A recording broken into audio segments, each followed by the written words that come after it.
Williams, is he really going to be in the mix for returning as a Denver Broncos running back? It felt like the writing was on the wall, and that was a 100% no. Well, that is before George Paton took to the podium at the NFL Combine and said this. Well, I mean, there's a chance we bring Javonte back, and I think Javonte is one of the best pass protectors in the league, and I think he's still young and he's still ascending, another year removed from the injury. But I think there's so many different flavors in this draft of runner, and we have some backs that we like. And so it's going to be an interesting process. It already has been, just to get to know these runners. I know we're searching for the Joker. It's kind of like the Loch Ness Monster, trying to find a goddamn Joker. But I've played Sean's teams that had them, and they're hell. So, yeah, a lot of different backs. I think it's a good year to maybe go get a back because there's so many. But all right, there are so many, and we've certainly gone over a few of those names, the ones that we like. Ashton Jeanty at the top of everybody's list. But is that George playing a little bit of the game, protecting the player a little bit from Javonte Williams, that is? Or, I mean, is there some truth to what George is saying there, that they have not completely, like a lot of us have, just written off Javonte Williams and believe with 100% certainty that he's not coming back at all? Well, do you remember Kev's favorite player, Justin Simmons? Oh, heck yeah. Yeah. He's got his jersey on now. How long did Justin go without getting signed? Like 8 months. Do you remember my buddy Dalton Reisner? Yeah. You remember how long it took him to get signed? Mm-hmm. I think that went into the season. Justin signed last July, I think, maybe last August, right? Kev will memorize the date. But it was 863 days. Here's the point.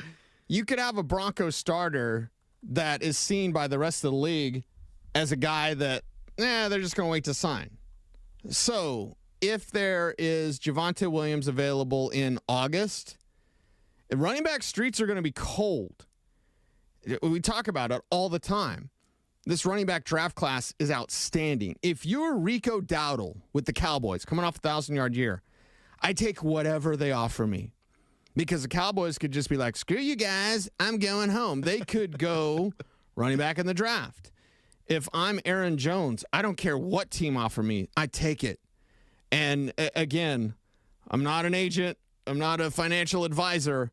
But in this market, it could be terrible. So Aaron Jones, Rico Dowdle, pretty good, right? Guys coming off 1,000-yard years, pretty good guys. Javonte's not that, There's a chance Javonte goes past the first wave of free agency. That's a good chance. There's a good chance he goes past the second week of free agency.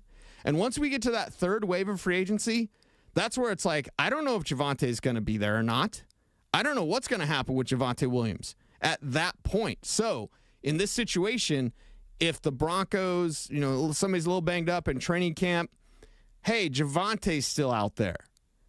Okay. That could be an option. So, keeping Javonte, I'm not sure, but going past the third wave of free agency and saying, you know what, Javonte's still out there, let's bring him in. Doesn't mean he'll make the 53. Okay. But that's the type of situation we could be staring at. I mean, doesn't it just feel, it does to me. I don't want to speak for you or any fan out there. You speak for yourself. You have your own voice. But, if they get back to I guess what you just said makes a lot of sense. I was going to say July or August, and we're looking at this running back room. I won't hold their feet to the fire too much there, but once we start getting to the latter part of August, and if the running back room on August 15th consists of Javonte Williams, Jaleel McLaughlin, Audric Estime, and then insert new guy, I just don't know how much of an upgrade I feel like that's going to be, unless the new guy's your dude in Ashton Jeanty, then of course I'll feel pretty good about that, but I just think it's like rip the Band-Aid off, What are we doing here? Rip that thing off, start all over. It did not work. It was not going to work. It will not work with those bodies in the running back room as they currently are. So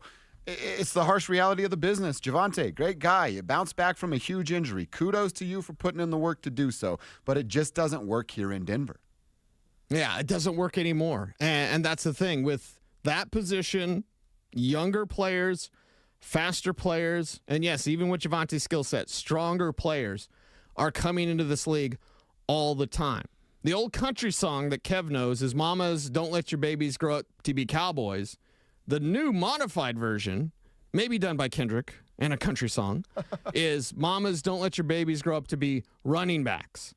because that's the God's honest truth of this league. Is it's a tough business, and them streets are going to be real cold for most free agent backs. And that level of free agent back where it gets coldest, it's Javonte Williams level. 100%. What did you want your kids to be when they grew up? Football players? Whatever they wanted to be. I always got that with Liam. Like, does he love football because of you, or does he love football? He just loves football. That's what he loves. So with all of my kids, it was like if my son would have been into ballet, I would have been in the front row with a foam finger, right? Yeah. I'd wear a tutu, whatever. Like, whatever they're in, that's the cool thing about having kids. My middle daughter, Katerina, when she was in kindergarten, she started playing viola and said, "Why do you want to play viola?" And she goes, "You get better scholarships." Whoa. Kindergarten. Jeez. I don't even know what viola is.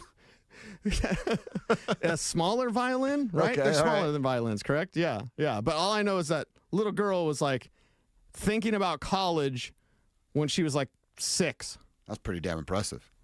I didn't even think about so college.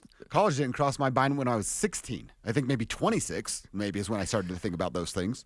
When I was 18, I got tired of the, where you going? Where you going? Where you going? Where you going? Like that. I think a lot of high schoolers get in that situation where like, I don't know. Stop. Yeah.